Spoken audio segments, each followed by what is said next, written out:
बिस्मिल्लाहिर्रहमानिर्रहीम। नेमत कदे दे नाजरीन अस्सलाम वालेकुम। नाजरीन, अज मैं तुहाडे लई बड़ा आसान जिहा ना यखनी पुलाव बनाउण दी ना तरकीब लैके आई हाँ, जिहदे लई तुहानूं मैं सारे ना इनग्रीडियंट्स बनांगे। असी आम अपना रवायती यखनी पुलाव जिहड़ा ना बनावांगे। ਉਹਦੇ ਲਈ ਅਸੀਂ एक प्याज लिया, आधा किलो चावल लए ने, सब्ज़ मिर्चां लईਆਂ, टमाटर, आधा किलो गोश्त असी लैके उबाल लिया, ਉਹਦੀ यखनी कढ़ लिया, हरियां मिर्चां, लाल मिर्चां, कुटियां मिर्चां, गर्म मसाले का एक मसाला लै लिया, एक मसाला नमक का लै लिया, तो एक आधा किलो जोड़े है ना असी आलू लै ले ने, उन्होंने चिप्स तरह ना इन्हों कट लिया है, क्योंकि बच्चे जोड़े ना आलू बहुत शौक ना खाते हैं। तो पुलाव दे विच जिहड़े ना आलू वैसे भी बहुत मज़ा देंदे है। थोड़ी जी इमली लै लई आ, अदरक लसन का पेस्ट लै लिया वा, चावल असी धो के रख लिए, उन्हां चों पानी कढ़ लेना है ताकि वो ज़्यादा देर ना पानी विच भेज के गल ना जान। तमाम अज्जा नूं एक जगह ते इकट्ठा कर लिया वा ताकि सानू ना यखनी बनाउण विच कोई प्रॉब्लम ना होए।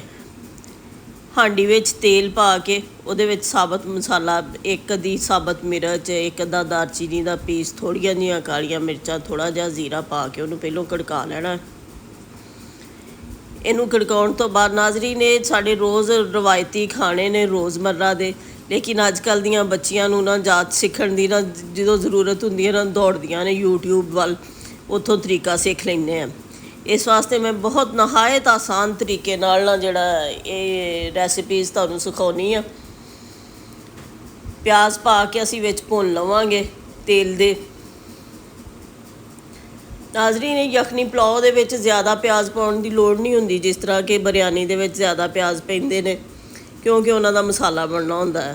प्याज भुन के असीं उहनूं पानी दा छिट्टा मार लवांगे।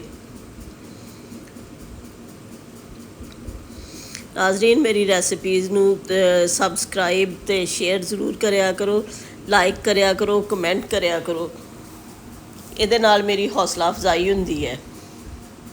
पानी का छिट्टा मारन तो बाद असी जिहड़ा है ना ये प्याज दे विच अपनियां ना टमाटर पा लवांगे, हरियां मिर्चां पा के थोड़ा जिहा भुनांगे ताकि टमाटर गल जाण।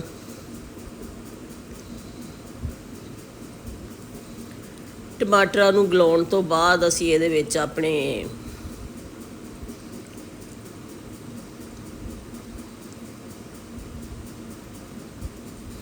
वेख्या हुण साडे अच्छी तरह ना टमाटर भुज गए ने, गल गए ने। इहदे विच असीं जिहड़े आलू कट्टे सी ओह पा लांगे, जिहड़ा असीं गोश्त उबाल के यखनी कड्ढी सी ओह गोश्त पा के इहदे विच थोड़ा जिहा इहनूं ना स्टर यानी इहनूं हिलावांगे, मिक्स करांगे। उस तो बाद असीं इहदे विच अपनी नमक मिर्च पा के ते अच्छी तरह ना यखनी का मसाला भुन लवांगे। नमक मिर्च जिहड़ी है ना ਉਹਦੀ एक चम्मच मिकदार दसदी हाँ ताकि जिहड़ी है ना पता लग जाए। तो तुसी अपनी ज़रूरत के मुताबिक नमक मिर्च पा सकते जे। यखनी जिहड़ी मैं जग विच बना के रखी सी अपने चावलों के मुताबिक, मेरे आधा किलो चावल ने, 1 किलो पानी जिहड़ा ना यखनी का वो मैं तैयार किया सी। वो हुण असीं अपनी सब्जी ते गोश्त वाले मसाले दे विच पा लिया। हुण असीं पानी नूं थोड़ा जिहा बॉयल करांगे। बॉयल करन तो बाद उहदे विच चावल पा दांगे।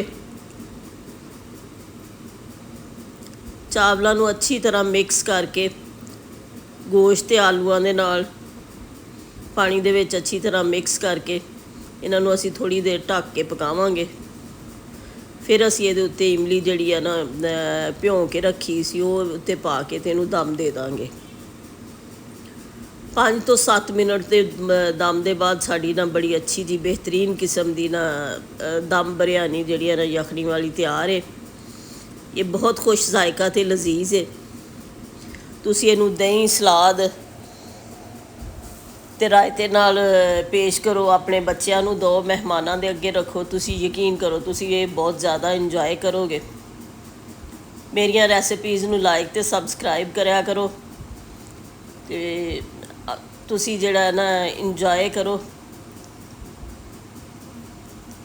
इहदे नाल जिहड़ी मेरी मोटिवेशन हुंदी है, मैनू हौसला वधदा है ते मैनूं अच्छियां अच्छियां रैसिपीज़, आसान आसान रैसिपीज़, घर दीयां चीज़ां नाल बड़ियां होईयां ना रैसिपीज़ मैं तुहाडे लई लैके आउणी आ, जिहदे नाल ना खाने बनाने जेह्ड़े ना बच्चियां लई ते साडे लई आसान हो जांदे ने। ਇਸ ਵਾਸਤੇ ਤੁਸੀਂ ਮੇਰੀ ਰੈਸਪੀਜ਼ ਨੂੰ ਨਾ ਲਾਈਕ ਅਤੇ ਸਬਸਕ੍ਰਾਈਬ ਜ਼ਰੂਰ ਕਰਿਆ ਕਰੋ। ਲਓ ਫਿਰ ਹੁਣ ਤੁਸੀਂ ਬਿਰਯਾਨੀ ਤੋਂ ਇੰਜੋਏ ਕਰੋ ਅਤੇ ਮੈਨੂੰ ਇਜਾਜ਼ਤ ਦਿਓ। ਅੱਲਾ ਹਾਫਿਜ਼।